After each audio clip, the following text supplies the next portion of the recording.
सभी को नमस्कार। मैं प्रदीप उनियाल, प्रवक्ता हिंदी, राजकीय इंटर कॉलेज पाली बेरगणी, थौलधार टिहरी गढ़वाल।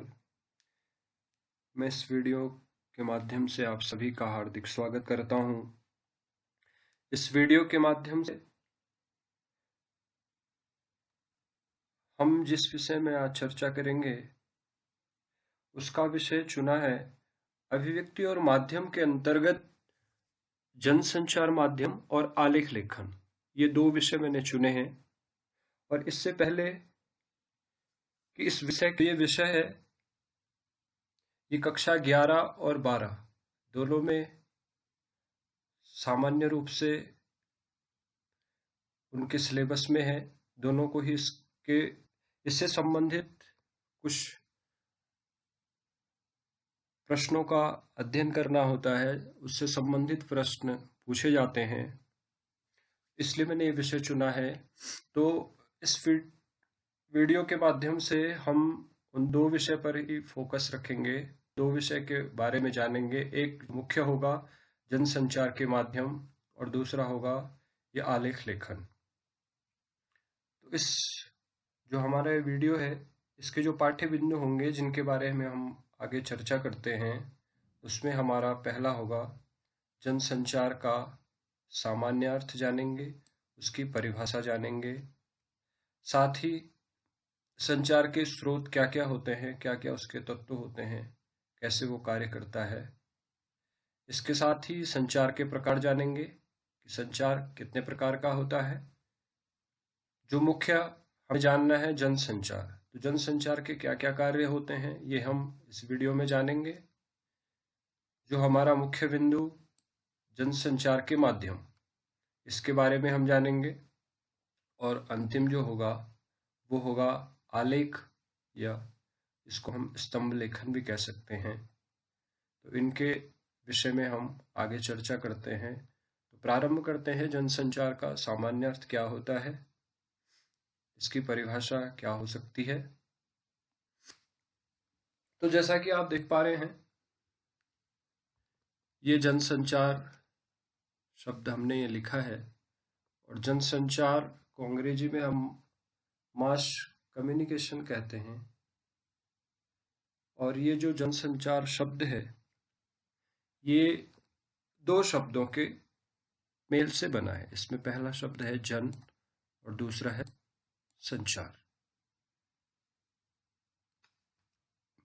जन जो शब्द है, इसका अर्थ होता है लोग, जनता, समूह, यानी कि जन का सामान्य लोग होता है, उसमें कोई भी आपके समूह हो सकते हैं, लोगों के समूह ही होंगे, तो जिसे हम जन कहते हैं। और संचार, संचार शब्द में आगे सम उपसर्ग है और चर धातु है, तो जिसका सामान्य अर्थ होता है संचरण करना, यानी कि चलना, एक प्रकार से एक स्थान से दूसरे स्थान तक पहुंचना, संचार का ये अर्थ है। अब चूंकि संचार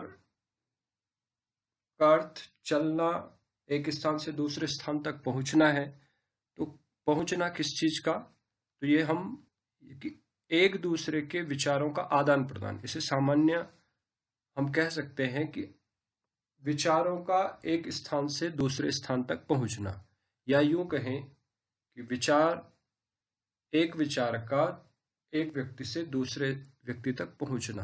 हमारे अपना विचार है, वो दूसरों तक कैसे पहुंचे, जो हमारा विचार है उसको हम दूसरों तक पहुंचाते हैं, इसी को हम क्या कहते हैं, संचार।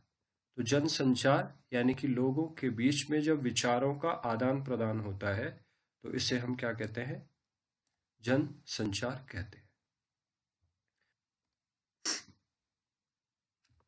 तो हम ये कह सकते हैं कि जनसंचार बड़ी संख्या में लोगों को प्रभावित करना है। जनसंचार क्या करता है, लोगों को प्रभावित करता है, उनको सम्मिलित करता है और उनको भागीदार बनाता है। अर्थात जब संचार की जो प्रक्रिया है वो एक बड़े पैमाने पर होती है, तो इस प्रक्रिया को हम जनसंचार का नाम देते हैं। यानी कि संचार की जो प्रक्रिया है वो छोटे स्तर पर हो सकती है।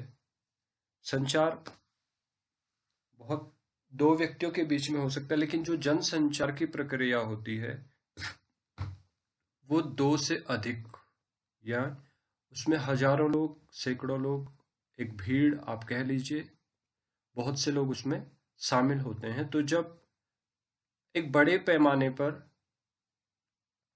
संचार की प्रक्रिया होती है तो उसे हम क्या है, जनसंचार कह लेते हैं। जैसे हम कहें कि साधारणतया जब हमारे देश में चुनाव होते हैं, अधिकतर विशेष रूप से चुनाव के समय में एक पार्टी क्या करती है, कोई भी नेता है तो वो अपनी बात को अधिक से अधिक लोगों तक पहुंचाने की कोशिश करता है। वो रैलियां करता है, तो उस रैली के माध्यम से वो जो संचार है, वो जो अपना विचार है, वो बहुत से लोगों तक पहुंचा रहा है। तो वहां पर जो संचार की प्रक्रिया है वो एक बड़े पैमाने पर हो रही है। तो जब संचार की प्रक्रिया एक बड़े पैमाने पर होती है तो इस प्रक्रिया को हम क्या कह देते हैं, जनसंचार कहते हैं। तो उसको स्पष्ट रूप से हम अगर परिभाषित करें तो हम कह सकते हैं कि बृहद स्तर पर जब किसी भाव, विचार, संदेश अथवा जानकारी को दूसरों तक पहुंचाया जाता है, तो यह जो प्रक्रिया होती है इसको हम क्या है, जनसंचार कहते हैं। यानी कि बृहद स्तर पर किसी भाव, विचार, संदेश अथवा जानकारी को दूसरों तक पहुंचाने की प्रक्रिया को जनसंचार कहते हैं। आगे बढ़ते हैं। अब संचार, कोई भी प्रक्रिया जो होती है, कोई भी जो कार्य होता है, वो एक प्रक्रिया से होकर गुजरता है। तो वैसे ही संचार की जो प्रक्रिया है, या जनसंचार की प्रक्रिया कह लीजिए, यह जो होती है, तो इसके जो प्रमुख तत्व हैं, ये चार तत्व हैं। ये आपको जो क्रम से दिख रहे हैं, स्रोत या संचारक, जिसको आप सोर्स कह लीजिए या सेंडर कह लीजिए, संदेश आपका मैसेज, माध्यम आपका मीडियम क्या है, और आपने मैसेज किसको भेजा है, रिसीवर। तो स्रोत क्या होता है, जो मैसेज को या संदेश को भेजने वाला है, यानी कि वो जो विचार है वो कहाँ से चला। उदाहरण के लिए हम कह लेते हैं कि जैसे मैं अपनी कक्षा का एक छात्र हूं, मुझे अपनी हिंदी विषय की किताब चाहिए, किताब मेरे पास नहीं है और मुझे किताब की आवश्यकता है। तो मेरे मन में विचार आया कि मुझे किताब चाहिए और मैं ये किताब अपने किसी दोस्त से मांगता हूँ। तो जो ये विचार है ये मेरे मन में आया है। तो जिसके मन में या भेजने का जो विचार उत्पन्न होता है वही उसका स्रोत या संचारक कहलाता है। यानी कि मैं इसका सोर्स हो गया हूँ, संचारक हो गया हूँ। अब मैं वो अपना विचार, और जो मेरा विचार है वो क्या है, मेरा संदेश है, मेरा मैसेज है। उस मैसेज को मैं क्या करूँगा कि मेरा ये विचार था, मेरे मन में विचार आया, ठीक है। अब मैंने जो अपना विचार था उसको मैं पहुंचाना है कहाँ, अपने मित्र तक पहुंचाना है। तो मैंने अपना फोन उठाया और उसको क्या है, उसमें वो विचार टाइप किया, लिखा। यानी कि वो जो फोन है वो क्या बन गया, मेरा माध्यम बन गया, उस विचार को, उस संदेश को भेजने का माध्यम बन गया, ठीक है। अब उस माध्यम से होकर के वो विचार कहाँ पहुंचा है, ये मेरे दोस्त तक पहुंच गया, जहां पहुंचाना चाहता था वहां तक वो पहुंच गया है। तो वो रिसीवर जो मेरा दोस्त है, यानी कि मैं मोहन, मेरे मन में विचार आया, संदेश, मैंने अपने फोन के माध्यम से, यानी कि फोन मेरा माध्यम, और मैंने रमेश तक, यानी कि मेरा दोस्त, उसको ये क्या है, मैसेज भेज दिया।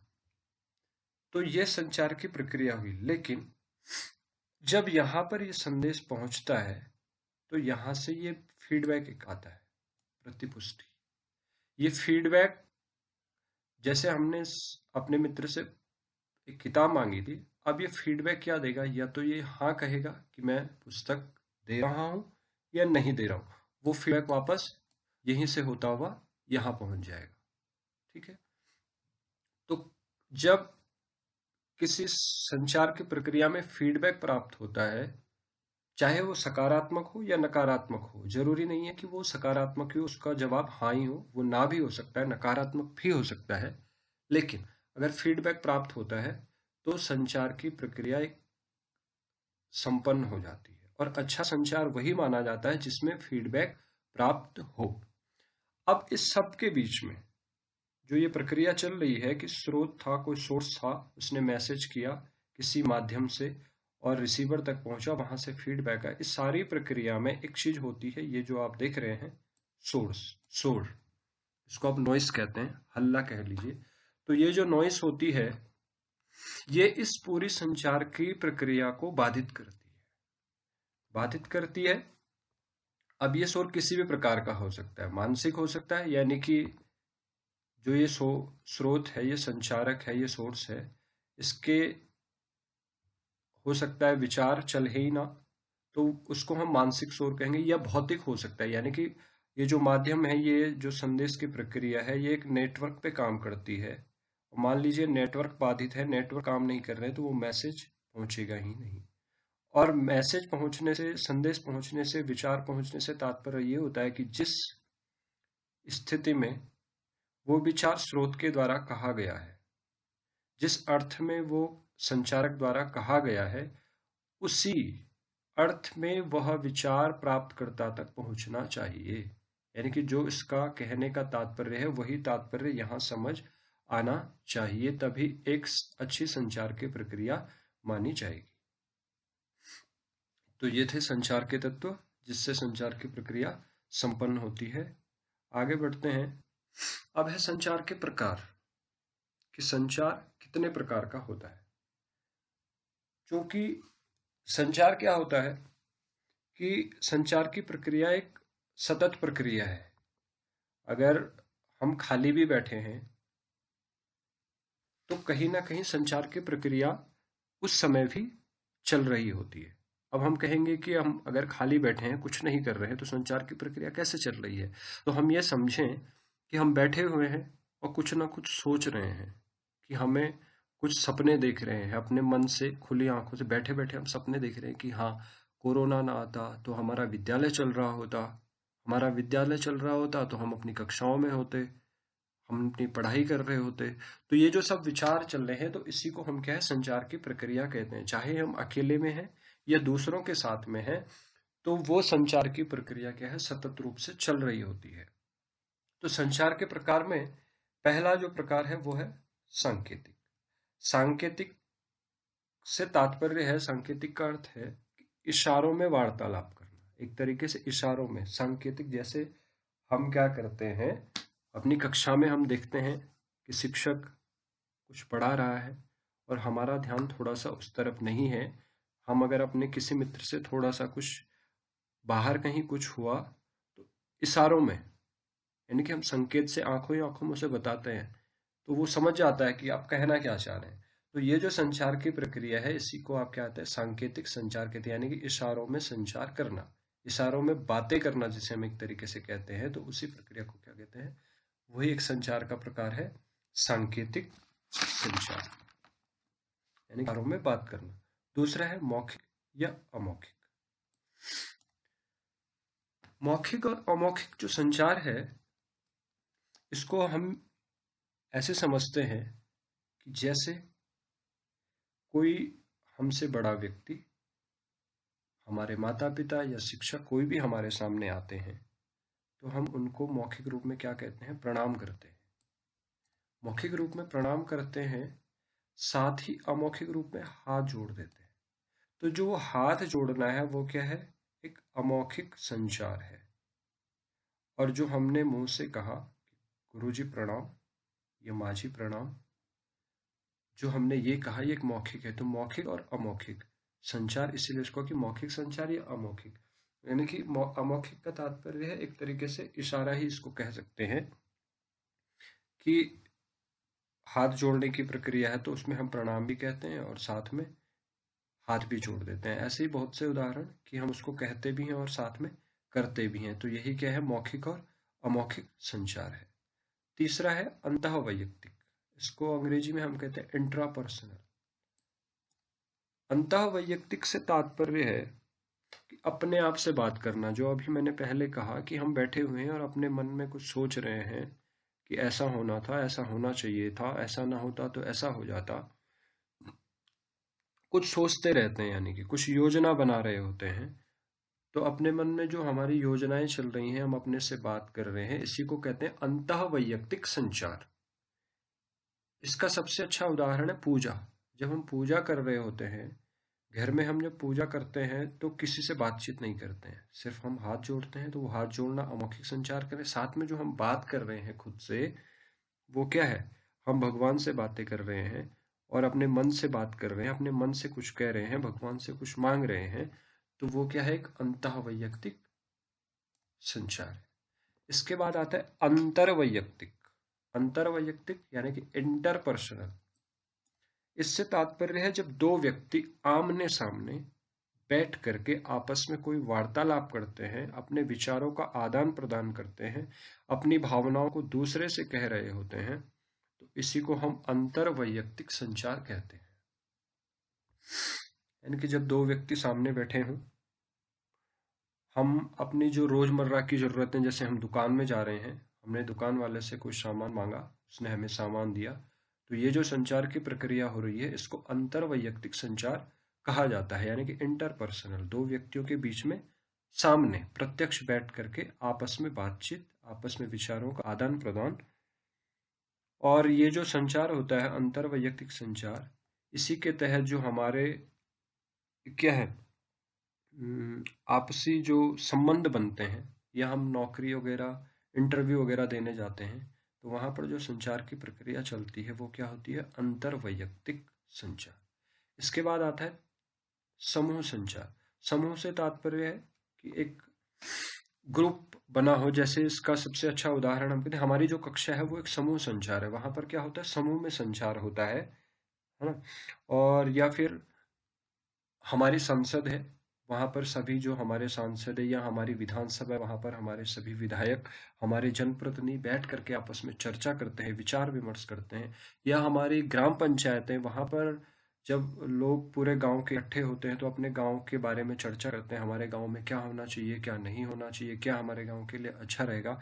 तो जो बैठ करके समूह में चर्चा करते हैं, उसी को समूह संचार कहते हैं। और ये जो अंतिम है, ये बहुत मुख्य है, प्रमुख है, जनसंचार। जनसंचार एक समूह संचार है एक तरीके से, लेकिन समूह संचार में क्या होता है कि लोग आपस में बैठ करके विचार विमर्श करते हैं। ठीक, जनसंचार में थोड़ा सा क्या होता है कि जब समूह संचार में हम आमने सामने बैठ करके समूह में चर्चा करते हैं, जनसंचार में प्रत्यक्ष संवाद की अपेक्षा तकनीकी, यांत्रिकी माध्यम के जरिए विशाल वर्ग से संवाद किया जाता है। यानी कि जो अब तक समूह संचार आपस में बैठ करके किया जा रहा था, वो क्या है? अब यंत्रों के माध्यम से। मान लीजिए जैसे आजकल हम देखते हैं रैलियां, अब ये कोरोना काल चल रहा है, तो बहुत सारे, जैसे हमारे प्रधानमंत्री जी हैं, वो हमसे संचार करना चाहते हैं, देश को संबोधित करते हैं, तो वो किस माध्यम से करते हैं? वो टीवी पर आते हैं और टीवी के माध्यम से क्या है? पूरे देश को संबोधित करते हैं। तो वहां पर यंत्र यानी कि तकनीकी का सहारा लिया गया है। यानी कि टीवी वो क्या है? एक तकनीकी है। या फिर जैसे हमारी जो ये वर्चुअल क्लास चलती हैं, तो हम बैठे यहाँ पर हैं और क्लास चल रही है एक जगह से, और वहां से पूरे प्रदेश के बच्चों को पढ़ाया जा रहा है। तो वहां पर तकनीकी को क्या है? अपना माध्यम बनाया गया। तो यह जो प्रक्रिया होती है, इसी को जनसंचार कहा जाता है। जब एक विशाल वर्ग से संवाद करने के लिए किसी तकनीकी की सहायता ली जाती है। यानी कि प्रत्यक्ष संवाद की अपेक्षा किसी तकनीकी के माध्यम से क्या है? संचार किया जाता है। तो इसी को हम जनसंचार कहते हैं। तो ये थे संचार के प्रकार। अब आगे बढ़ते हैं। ये जो जनसंचार है, इसके कार्य क्या क्या होते हैं? ये हमारे पास प्रश्न आ सकता है एक एक नंबर में कि जनसंचार के कोई प्रमुख 2 कार्य लिखिए। तो जनसंचार के जो कार्य हैं, इसका पहला कार्य हम जान लेते हैं, सूचना देना।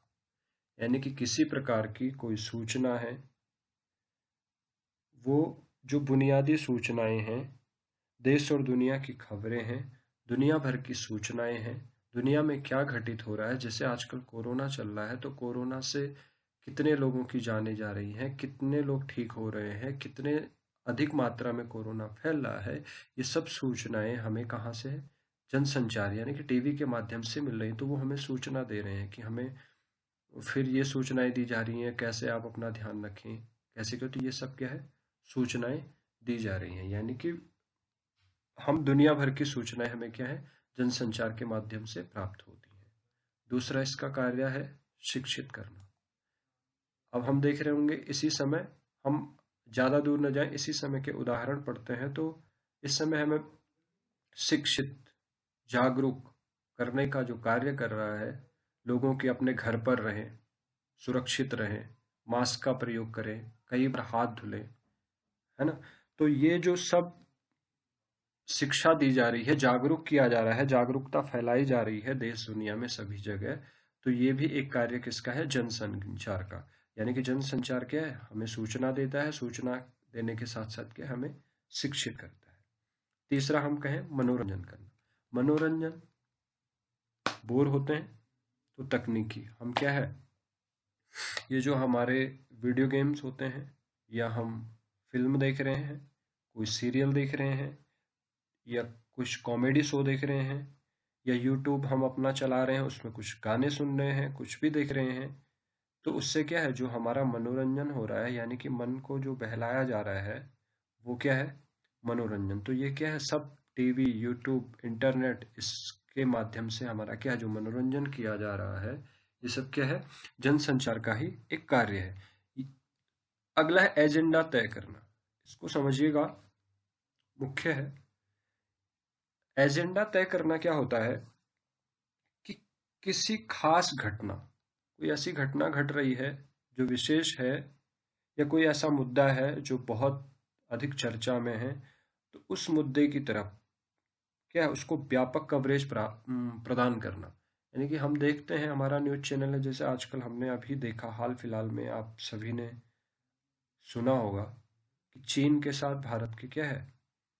थोड़ा तनातनी चल रही थी, ठीक है। तो उसमें क्या है? सभी मीडिया चैनल ने क्या है? चीन चीन चीन, चीन, भारत देगा चीन को मुंह तोड़ जवाब, भारत करेगा चीन पर ये कार्यवाही, भारत ने चीन की 59 ऐप बैन कर दी। तो उन्हीं को क्या हम देखेंगे तो सारे चैनल पर वो एक विशेष लाया जा रहा है। यानी कि सभी को क्या है? हम सभी का ध्यान उस तरफ खींच लिया है कि चीन भारत के साथ रहा है, या भारत चीन के साथ क्या कर रहा है। तो एक ऐसा मुद्दा, यानी कि किसी खास घटना को या किसी मुद्दे को प्रमुखता से इतनी व्यापक कवरेज दे देना कि आम लोग के बीच में वो एक चर्चा का विषय बन जाता है, कि आम लोग भी उसी बारे में चर्चा करने लगते हैं। और साथ ही क्या होते हैं कि जैसा वो चैनल चाहते हैं, यानी कि जैसे वो जनसंचार के माध्यमों से हमें अपनी जो उनकी सोच है उसको हमें देना चाहते हैं, समझाना चाहते हैं, या एक तरीके से कहते थोपना चाहते हैं, और हम उसे देखते हैं, तो होता क्या है कि अगर सभी जगह हम वही चीज देख रहे हैं, तो हमारा जो मन है वो एक विशेष उन्हीं के अनुरूप प्रतिक्रिया देने लगता है कि हाँ ये सही कह रहा है, जो ये कह रहा है सही कह रहा है, क्योंकि हम क्या सभी जगह वही चीज देख रहे हैं। तो इसी को क्या है? एजेंडा तय करना कहा जाता है। यानी कि किसी विशेष सोच, किसी विशेष मुद्दे, या किसी विशेष घटना को एक व्यापक कवरेज प्रदान करना, जिससे वो मुद्दा क्या है? आम जनता में चर्चा का विषय बन जाए और लोग उनके अनुकूल प्रतिक्रिया करने लगे। अगला कार्य है निगरानी करना। निगरानी करने से तात्पर्य है कि जैसे कोई सरकारी योजनाएं हैं, सरकार का जो कामकाज है, या कोई संस्था है, ठीक है, कोई एनजीओ है जो क्या है? सरकार के लिए कार्य करता है, सरकार की योजनाओं को जनता तक पहुंचाने का कार्य करता है, उसमें कहीं कोई अनियमितताएं ना हो, कहीं कोई गड़बड़ी ना हो। यानी कि सरकार जो कर रही है, सरकार के पास जो आम जनता का पैसा है, जो टैक्स का पैसा जा रहा है, ये सरकार जो योजनाएं चला रही है, क्या उनका सही से क्रियान्वयन हो रहा है, क्या वह सही से आम जनता तक पहुंच पा रही हैं, या सरकार जो योजना आम जनता के लिए चला रही है, क्या वो आम जनता तक पहुंच पा रही हैं। इन सभी की निगरानी भी क्या है? जनसंचार का एक कार्य है। और अंतिम एक है विचार विमर्श के मंच उपलब्ध कराना, यानी कि संवाद किसी विषय पर। मान लीजिए आजकल कोरोना काल चल रहा है, तो इससे क्या है, बहुत सी देश का आर्थिक नुकसान हो रहा है, हर तरह से नुकसान हो रहा है। तो उस विषय में चर्चा के लिए भी क्या है, हम देखते होंगे टीवी में क्या है, कभी कभी चर्चाएं होती रहती हैं किसी विशेष मुद्दे पर। तो आपस में क्या विचार विमर्श किए जाते हैं कि कैसे इस बीमारी से उबरा जा सकता है, देश की अर्थव्यवस्था को अच्छा कैसे बनाया जा सकता है, कैसे बच्चों की जो पढ़ाई में व्यवधान हो रहा है उसको सही किया जा सकता है, कैसे उसको कम किया जा सकता है। तो इस विषय में जो विचार विमर्श के लिए मंच है वो उपलब्ध, यानी कि टीवी पर जो खासकर जो उदाहरण है हम टीवी कह सकते हैं, या इंटरनेट पर आजकल ऑनलाइन बहुत सी चीजें। तो विचार विमर्श के मंच उपलब्ध कराना भी क्या है, जनसंचार का एक कार्य है। अब चलते हैं, जो हमारा विषय था कि जनसंचार के माध्यम हमें पढ़ने हैं। यहाँ से अधिकतर प्रश्न पूछे जाते हैं कि जनसंचार के माध्यम क्या क्या होते हैं, किन माध्यमों से संचार किया जाता है। तो इसमें 3 प्रकार के जो माध्यम होते हैं। पहला है, आप देख रहे होंगे, दृश्य, या इसको आप मुद्रण कह लीजिए। मुद्रण यानी कि छपाई, प्रिंट आप कह सकते हैं, प्रिंट मीडिया जिसे हम कहते हैं। तो जनसंचार का पहला जो माध्यम है वो है दृश्य, या आप इसको दृश्य माध्यम यानी कि देखे जाने के, जिसको हम सिर्फ देख सकते हैं, यानी कि जो छपा हुआ होता है, प्रिंट होता है। तो इसके अंतर्गत जो आते हैं वो आते हैं, ये आपके पास उदाहरण है, पीछे आप देख रहे होंगे, ये अखबार है, ये कुछ पत्रिकाएं हैं, ठीक है। तो दृश्य माध्यम के अंतर्गत जैसे हमारे समाचार पत्र, उसको क्या है, हम सुन नहीं सकते हैं, देख सकते हैं आंखों से, वो छपाई वाला है ना, प्रिंट जिसे हम कह रहे हैं। तो समाचार पत्र इसका पहला उदाहरण है, इसको हम प्रिंट मीडिया भी कहते हैं। हमारे जो चित्र होते हैं ये क्या है, दृश्य माध्यम है। हमारे मानचित्र हैं, ये क्या है, दृश्य माध्यम है। ये हमको क्या है, सूचनाएं देते हैं। संचार का कार्य क्या है, सूचनाएं। जनसंचार का कार्य क्या है, सूचनाएं प्रदान करना। तो समाचार पत्र हमको सूचनाएं देते हैं। कोई चित्र है वो आपको अपनी ओर आकर्षित करता है, कुछ ना कुछ वो सूचना दे रहा होता है या आपको शिक्षित कर रहा होता है। मानचित्र हमें देश दुनिया के बारे में बताता है, कहाँ पर कौन सा देश है, कहाँ पर क्या होता है, ठीक है। बैनर, होर्डिंग्स जो हम देखते हैं, सरकार, अधिकतर सरकार की ओर से जो लगाए गए होते हैं, सरकार की कोई योजनाएं हैं, तो उसके बारे में हमें सूचना कहाँ से मिल रही होती है, वो जो बड़े बड़े बैनर, होर्डिंग्स आप रोड के किनारे देखते हैं, तो वो क्या है, आप सिर्फ हम उसको देख पा रहे हैं। तो दृश्य माध्यम इसलिए इसको हम कह रहे हैं, या इसको प्रिंट माध्यम भी कह सकते हैं। हमारी जो पत्रिकाएं हैं, ठीक है, ये हमारे क्या है, दृश्य माध्यम है। तो दृश्य का अर्थ है देखे जाने वाले, जिनको हम सिर्फ देख सकते हैं, या आप इसको कह लीजिए मुद्रण या प्रिंट, जिसकी सिर्फ छपाई हुई है, ठीक है, जिसको देखा जा सकता है और पढ़ा जा सकता है। इसके बाद है श्रव्य माध्यम, यानी कि ऑडियो, जिनको सुन सकते हैं, जिनको क्या है, सिर्फ सुन सकते हैं, उन्हीं को क्या है, श्रव्य माध्यम कहते हैं, ऑडियो। अब ऑडियो में क्या कह सकते हैं, ये देखिए, जैसे रेडियो सबसे अच्छा उदाहरण है दृश्य माध्यम का। रेडियो, रेडियो में हमें देश दुनिया की क्या है, खबरें मिलती हैं, देश दुनिया के समाचार मिलते हैं। मनोरंजन के लिए हमें क्या है, गाने सुनने को मिलते हैं, हर प्रकार का क्या है। तो सबसे पहला माध्यम जब प्रारंभ में क्या है, टीवी नहीं था, तो हम रेडियो के जरिए ही देश दुनिया की खबरों को सुनते थे, ठीक है। टेलीफोन, मोबाइल फोन नहीं कह रहा हूं मैं, कह रहा हूं टेलीफोन, यानी कि जो हमारे लैंडलाइन फोन होते हैं, वो भी जनसंचार के माध्यम है। हमें क्या है, देश दुनिया की, अपने मित्रों की, अपने संबंधियों की, ठीक है, अपने रिश्तेदारों की जो सूचनाएं हैं, पहले क्या टेलीफोन ही होता था, लैंडलाइन, जिसे हम फोन करते। टेप रिकॉर्डर, जो कि जनसंचार का कार्य क्या है, मनोरंजन करना भी है। तो टेप रिकॉर्डर क्या है, इसमें क्या है, कैसेट्स लगाई जाती हैं, इसके थ्रू हम गाने भी सुन सकते हैं, और इसमें रेडियो भी साथ साथ होता है। तो ये हमें क्या है, समाचार, देश दुनिया की खबरें भी देता है, कैसेट्स, ये भी सिर्फ सुनी जा सकती हैं। तो दृश्य माध्यम से तात्पर्य,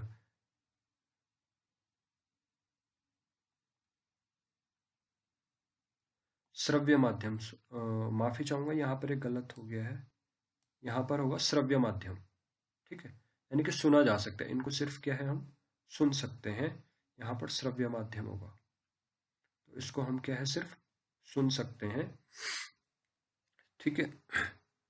इसके साथ ही जैसे कि रेडियो है, इसके बारे में हमें विस्तृत थोड़ा सा पढ़ना है। तो विस्तृत जो इसके बारे में पढ़ेंगे कि कैसे रेडियो आया, कब इसका आविष्कार हुआ, आकाशवाणी कब कब आए, तो इनके बारे में जो जानेंगे तो वो आपको लिखित सामग्री में पीडीएफ के माध्यम से उपलब्ध करा दिया जाएगा। ठीक है।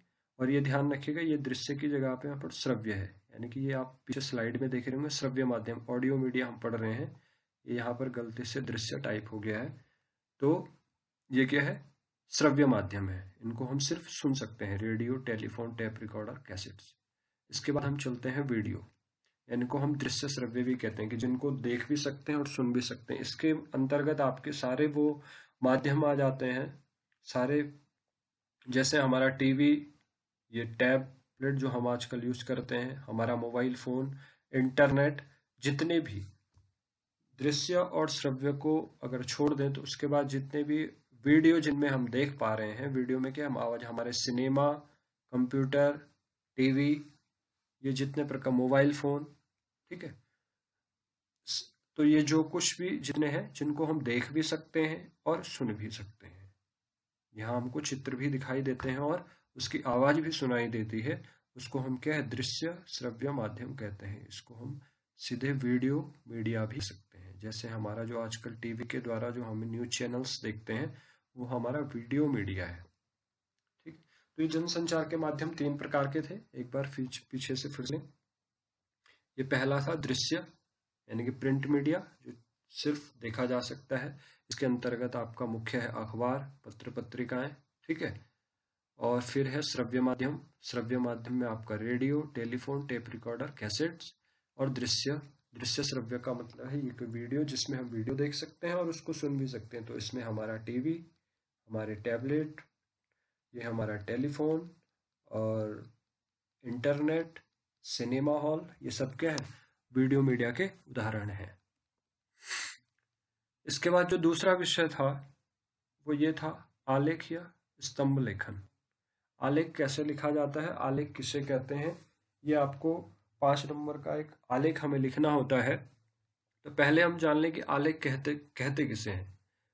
तो आलेख क्या होता है, किसी विशेष व्यक्ति, कोई विशेष व्यक्ति होते हैं, कोई विचारक हो सकता है, उनके द्वारा गहन छानबीन, यानी कि ऐसे ही नहीं कि कुछ भी लिख दिया, उसके बारे में छानबीन की जाती है विश्लेषण के साथ, किसी समाचार पत्र के लिए लिखा जाने वाला लेख, जो कि समाचार पत्र के विचार ना होकर उस विशेष व्यक्ति के निजी विचार होते हैं। यानी कि हम अखबार देखते हैं, ठीक है, आलेख अधिकतर प्रिंट मीडिया में लिखा जाता है, ठीक है, मुद्रण सामग्री यानी कि अखबार में लिखा जाता है। तो कोई विशेष व्यक्ति होते हैं, वो कोई राजनीतिक हो सकते हैं, कोई अर्थशास्त्री हो सकता है, कोई विदेश सेवा से संबंधित व्यक्ति हो सकता है, जैसे हमारे चीन के साथ आजकल विवाद चल रहा था। तो जो हमारे विदेश के जानकार होते हैं, विदेश नीतियों के जानकार होते हैं, तो वो किसी अखबार के लिए अपने क्या है, विचार लिखते हैं कि क्या क्या देश में होना चाहिए था, क्या चीन के साथ हमारी गड़बड़ियां हैं क्या। तो इसमें सभी कुछ लिखा जाता है कि कहाँ से वो घटना शुरू हुई, क्या हमारी, जैसे चीन की बात मैं कर रहा हूँ कि चीन के साथ हमारा क्या है, किस प्रकार की संधियां थी, किस प्रकार हमारा जो उनसे 1961 में युद्ध हुआ, कैसे हुआ, क्या कारण थे, उन सभी के बारे में क्या है, विचार विमर्श किया जाता है। यानी कि कोई विचार कि नहीं, कोई वो विशेष व्यक्ति होते हैं, जैसे मैंने कहा, कोई अर्थशास्त्री हो सकते हैं, कोई राजनीतिक विश्लेषक हो सकते हैं, ठीक है, कोई विदेश सेवा के हो सकते हैं, कोई पुलिस सेवा से हो सकते हैं, कोई पूर्व आईएएस हो सकते हैं, कोई समाज से जुड़े हुए समाजशास्त्री हो सकते हैं। तो कोई विशेष व्यक्ति होंगे या विचारक होंगे, उनके द्वारा गहन छानबीन और विश्लेषण के साथ किसी समाचार पत्र के लिए लिखा जाने वाला लेख, ठीक है, वो जो लेख होता है वो समाचार पत्र का विचार नहीं होता है। जब भी आप अखबार खोलेंगे तो उसमें एक पृष्ठ होगा संपादकीय का, एडिटोरियल जिसे हम कहते हैं, वहां पर बगल में ही एक स्तंभ लिखा होता है, एक आलेख लिखा होता है, और उसके नीचे जो लिखा होता है कि यह लेखक के निजी विचार हैं। यानी कि वो अखबार का उससे कोई लेनी, यद्यपि वो लिखा अखबार में गया है, लेकिन वो क्या है, किसी एक विशेष व्यक्ति द्वारा उस अखबार के लिए लिखा गया है, वो उसका अपना अध्ययन है उसमें, तो उसके लिए लिखा जाता है कि वो उसके निजी विचार होते हैं, न कि वो किसी समाचार पत्र के विचार होते हैं। आलेख प्रायः जो लिखे जाते हैं उनका जो विषय होता है एक तो समसामयिक होता है, ठीक है, यानी कि जो तात्कालिक चल रहा है, जैसे आजकल कोरोना महामारी चल रही है, ठीक है, इसके अलावा चीन से हमारा विवाद चल रहा था, ठीक है, और या ये को ले अमेरिका चीन का विवाद चल रहा है, ठीक है, बहुत से ऐसे मुद्दे, या जैसे अभी हमने कुछ समय पहले सुना कि हमारे जो एक्टर थे सुशांत सिंह राजपूत, उन्होंने सुसाइड कर लिया, तो वो एक ज्वलंत मुद्दा है कि क्यों ऐसा हो रहा है, क्या कारण है, ठीक है। तो समसामयिक यानी कि जो वर्तमान कालिक विषय है या ज्वलंत मुद्दा, ठीक है, जो उस समय चल रहा हो, या कोई प्रसिद्ध विषय, मान लीजिए जैसे 15 अगस्त आने वाला है, तो हमारी स्वतंत्रता कैसे हुई, क्या क्या उस समय परिस्थितियां थी, क्या क्या लोगों ने संघर्ष किया, कैसे हम आज यहाँ जो अपने 70 साल की जो हमारी आज़ादी, कैसे वहां तक पहुंचे, उसके विषय में अब आप देखेंगे जब 15 अगस्त आएगा तो लेख लिखा हुआ होगा। या फिर जैसे महत्वपूर्ण व्यक्ति 2 अक्टूबर होता है, तो महात्मा गांधी जी के विषय में, अम्बेडकर जयंती, अम्बेडकर जी, उनके चरित्रों के बारे में या अवसरों पर केंद्रित होते हैं। तो जो आलेख के प्रमुख विषय होते हैं जो समाचार पत्रों में आते हैं वो या तो समसामयिक होते हैं, या उस समय का कोई ज्वलंत मुद्दा होगा, ठीक है, या कोई प्रसिद्ध विषय हो सकता है, या किसी महत्वपूर्ण व्यक्ति के विषय में, उनके चरित्रों के या अवसरों के बारे पर केंद्रित होता है, ठीक है। तो ऐसे ही जब हमारे पास परीक्षा में आलेख लिखने को आता है तो हमें ये ध्यान रखना है कि उसकी जिस विषय में वो आलेख पूछा गया है, तो हमें ये ध्यान रखना है कि वो अगर किसी योजना से संबंधित है, किसी व्यक्ति से संबंधित, तो हम रखें कि उस व्यक्ति का जन्म, उसके कार्य, उसने क्या क्या किया, या वो जो योजना है कब चली, क्या कारण थे, कैसे वो सफल हो पाई या नहीं हो पाई, इन सभी विषय को ध्यान में रखते हुए वो आलेख लिखा जाता है। एक आलेख में अपेक्षित गुण क्या क्या हो सकते हैं, कैसे एक अच्छा आलेख लिखा जा सकता है? तो सबसे पहला, आलेख एक नवीनता से भरा हुआ हो, उसमें क्या हो, नवीनता हो, यानी कि जो हम लिखे, ऐसा नहीं कि कल कोई आलेख आया था, हमने उसी को क्या है, छाप दिया, अपनी भाषा में थोड़ा सा किया और उसको छाप दिया, नहीं। आलेख में क्या है, एक नवीनता हो, एक नयापन हो। जब वो आलेख लिखा गया हो तो वो पढ़ने वाले में एक जिज्ञासा उत्पन्न करता हो, वो और जिस विषय में वो लिखा गया उस विषय में जानने की वो क्या है, और इच्छा रखता हो कि ऐसा क्यों हुआ। जैसे मैं बार बार एक बात कर रहा हूँ कि आजकल जो चल रहा था, वर्तमान में उसी पर चर्चा कर रहा हूँ, चीन चीन चीन, क्योंकि हम ये टिकटॉक वगैरह देखते थे, तो इसलिए हमें भी पता है कि क्या है, सरकार ने कुछ ऐप बैन कर दिए हैं। तो जब उसके बारे में कोई लेख हम पढ़ेंगे तो हमारे मन में जिज्ञासा होगी कि ऐसा क्यों हुआ, क्या कारण थे। तो वो एक प्रेरणा उत्पन्न करने वाला और जिज्ञासा उत्पन्न करने वाला होना चाहिए, वही एक अच्छा आलेख कहा जाएगा।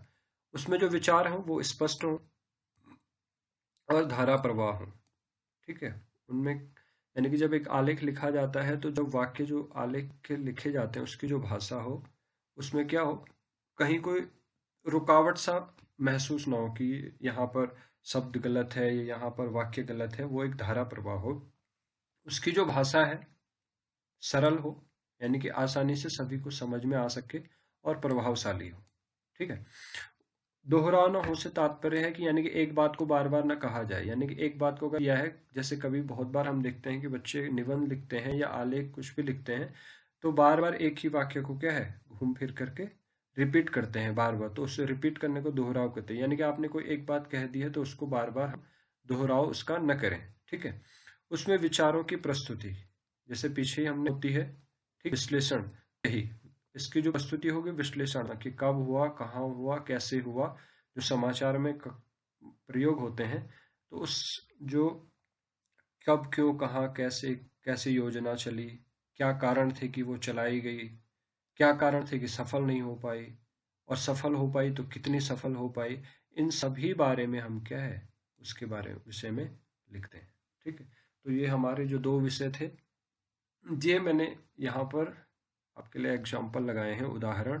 ये अभी हाल के ही अखबार के, एक 15 जुलाई का है और एक 18 जुलाई का है। और ये देखिए, ये कोरोना के बारे में लिखा गया कि महामारी ने हमें जो सीख दी, क्या क्या सिखाया, प्रकृति की रक्षा, स्वास्थ्य सेवाओं में हमें निवेश करना चाहिए, ठीक है, गरीबों के लिए हमें सुरक्षा का जाल बनाना चाहिए। यानी कि अभी हमने देखा तो प्रवासी मजदूरों के कारण क्या है, बहुत से लोगों को खाना नहीं मिल पाया, पैदल चलना पड़ा, तो गरीबों की सुरक्षा और वैश्विक सहयोग में वृद्धि, ये हमें क्या है, कोरोना महामारी ने सिखाया। तो ये एक क्या हुआ, समसामयिक मुद्दा, ज्वलंत मुद्दा।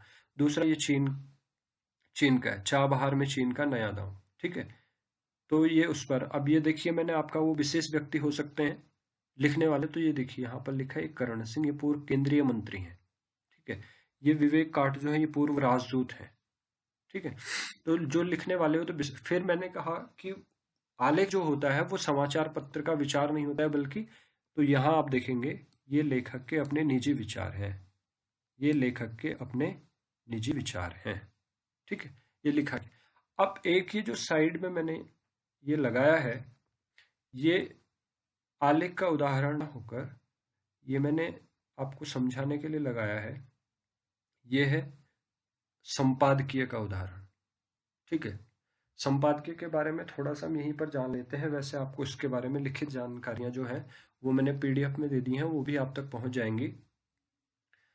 तो संपादकीय क्या होता है? ये एक समाचार पत्र का अपना नजरिया होता है। ये भी समसामयिक मुद्दों पर लिखा, जैसे आजकल केंद्रीय विद्यालय की 12वीं रिजल्ट आया, 10वीं 12वीं का, तो वो क्या है उसके बारे में ये लिखा है कि उम्मीद जगाते नतीजे। संपादकीय समाचार पत्र का अपना विचार होता है, किसी विशेष समसामयिक या ज्वलंत मुद्दे पर लिखा जाता है।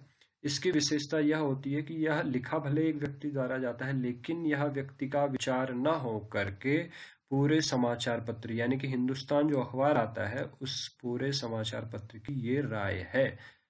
यहाँ पर चूंकि एक व्यक्ति की राय ना होकर के समाचार पत्र की राय होती है, इसलिए यहाँ पर ऐसा कुछ नहीं लिखा होता है कि ये लेखक के निजी विचार हैं, या किसी लेखक का नाम यहाँ पर नहीं होता है, क्योंकि ये क्या है, समाचार पत्र की अपनी राय होती है। इसलिए संपादकीय को समाचार पत्र की अपनी राय कहा जाता है और आवाज कहा जाता है। ठीक है, तो ये संपादकीय का उदाहरण मैंने आपको यहीं पर समझा दिया है, संपादकीय। इसके बाद ये कुछ गृह कार्य है जो हमें करना है। इसमें कुछ सवाल, कुछ प्रश्न ऐसे हैं जिनके जवाब इस वीडियो में नहीं होंगे, कुछ ऐसे सवाल हैं, कुछ ऐसे प्रश्न हैं जिनके जवाब आपको उस वीडियो में मिलेंगे, और जिनके जवाब आपको इस वीडियो में नहीं मिलेंगे उनके जवाब आप स्वयं ढूंढने की कोशिश करेंगे।